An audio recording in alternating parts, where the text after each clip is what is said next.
와우 점유율을 6대4로 가져갔는데 유효 슈팅은 고작 1개입니다. 웨일스는 유로 예선 중이며 탈락 위기에 있습니다. 피파 랭킹도 우리보다 낮습니다. 실제 웨일스 선수가 우리보다 더 나은 팀이라고 한국팀을 말합니다. 그런 팀이 죽을 쓰고 있는 형국입니다. 결과를 못 가져오면 내용이라도 가져와야 하는데 무색무취가 5경기째 나오고 있습니다. 실제 대표팀 감독 중 4경기, 5경기를 치렀는데 승리가 없는 감독은 역사상 클린스만이 처음입니다. 친선 경기들이었기 때문에 진짜 답답하지만 장기 계약을 체결한 이상 명분이 아쉽겠지요. 100번 양보해서 줌회의, 재택근무도 계약상 문제없다고 치고 1월 아시안컵 때에도 아마 동일할 것 같으니 그때에는 명분이 생깁니다. 반드시 경질되어야 할 것 같습니다. 팀을 만드는 과정이긴 하나 색깔이 분명하고 철학이 분명해야 하는데 그렇지 못하다는 평가를 받는 감독이라 그런지 아쉬움이 많이 남습니다. 혹시나 했는데 역시나입니다.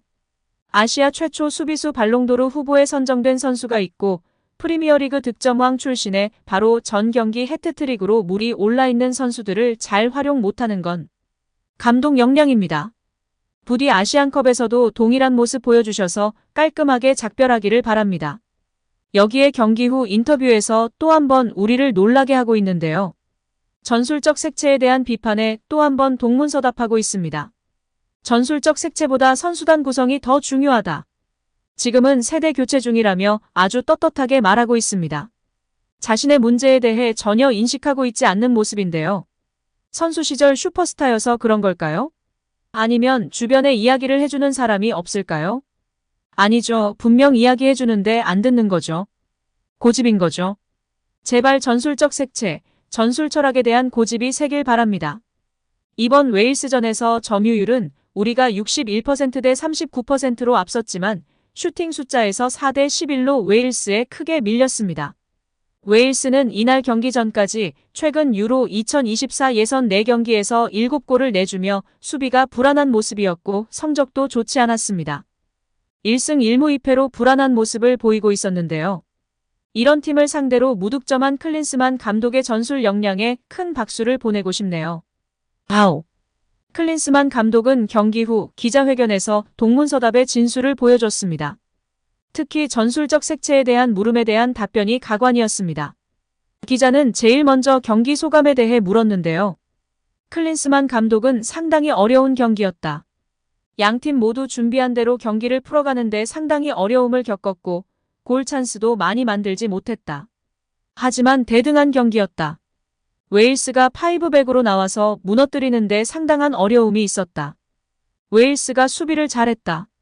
우리도 웨일스와 비슷한 팀을 상대로 어떻게 준비하고 풀어나가야 하는지 볼 수 있는 경기였다. 고 발언했습니다. 기자는 한국팀이 대체 웨일스전에서 어떤 것을 보여주고 싶었는지 콕 집어 물어봤습니다. 이에 클린스만 감독은 일단 계속 지속적인 대표팀의 성장을 생각하고 있다. 오늘 보셨다시피 어린 선수들이 많이 출전했는데 성장 과정을 지켜봐야 한다. 어린 선수들은 경기 출전을 통해 경기력을 확인해야 한다. 앞으로 아시안컵까지 가는 여정에서 손흥민, 김민재, 이재성 같은 리더급 선배들과 함께 어린 선수들이 어떻게 팀을 이뤄야 하는지가 중요하다.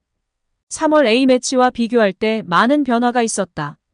많은 어린 선수가 합류했는데 이 선수들은 경기력으로 자신을 증명해야 한다. 고 별로 영양가 없는 발언을 지속했습니다. 이어 기자는 부상으로 합류하지 못한 이강인을 언급했습니다. 이강인이 합류하지 못했는데 새로운 선수들에 대한 평가는 어떻습니까? 라는 질문이었습니다. 클린스만 감독은 이강인은 재능 있고 창의적인 데다 그라운드에서 놀라움 보여주는 선수다. 오늘처럼 상대가 500으로 나와서 수비 라인을 무너뜨리기 어려울 때 이강인과 같은 창의적 선수가 필요하지만 함께 하지 못해 아쉽다. 직접 셀틱에서 경기력을 확인한 양현준도 막판에 잘해줬다. 얼마나 성장하고 발전하는지 지켜보는 게 상당히 중요할 것 같다. 오늘 공격 과정에서 어려움이 많았다. 웨일스의 5백 라인을 무너뜨리기 상당히 어려웠고 공격 전개에서 상대 진영으로 깊숙하게 침투하는 데 어려움이 있었다. 새로운 선수들의 합류로 대표팀의 성장과 발전을 보는 것은 흥미로운 일이다. 라고 발언했습니다. 이어 기자는 중요한 질문들을 던지기 시작했는데요. 손흥민에 대한 활용법에 대해 물었습니다. 손흥민을 어떻게 활용했는지 물었는데요. 클린스만 감독은 손흥민은 항상 상대가 23명의 전담 마크맨을 두고 따라다녀서 어떤 포지션에서 뛰든 항상 어려움이 있다. 오늘도 중앙에서 시작했지만 스스로 공간 창출하려고 시도를 많이 했고 많이 내려와서 볼을 받는 장면도 있었다. 공간을 만들어가며 슈팅하는 장면도 있었다. 그런 게 손흥민의 위상이다. 분명 어려운 경기를 했지만 오늘 손흥민의 활약에 만족한다. 며 발언했습니다. 지난 경기 해트트릭을 하고 온 선수인데 그 경기에서는 2~3명이 마크하지 않았나요? 만족했다고요? 말인지 방구인지 모를 답변을 자신감 있게 지속하는 모습에 축구 팬들의 속은 타들어갔습니다. 이어 벤투 감독이 완성해 놓은 빌드업도 약해진 모습이었죠. 이에 대한 질문도 나왔습니다. 기자는 빌드업 때 횡패스와 백패스가 이어졌다. 어떤 해법을 제시했는지 물었습니다. 클린스만 감독은 당연히 전진 패스가 많았다면 좋았겠지만 상대가 수비를 촘촘하게 세우면서 공간이 없었다. 공간이 있어야 전진 패스가 나오고 공격적으로 경기 운영할 수 있다. 결국 패스 길목을 찾기 위해 볼을 많이 돌렸다. 상대의 경기 운영에 따라 우리의 경기 운영도 달라질 수밖에 없다. 공격적인 전진 패스를 많이 하면 좋겠지만 오늘은 상대 경기 운영이 그런 부분을 어렵게 만들었다. 며 또 한 번 축구 팬들의 가슴을 답답하게 만들었습니다. 끝으로 동문서답의 진수를 보여주는 마지막 질문이 나왔는데요.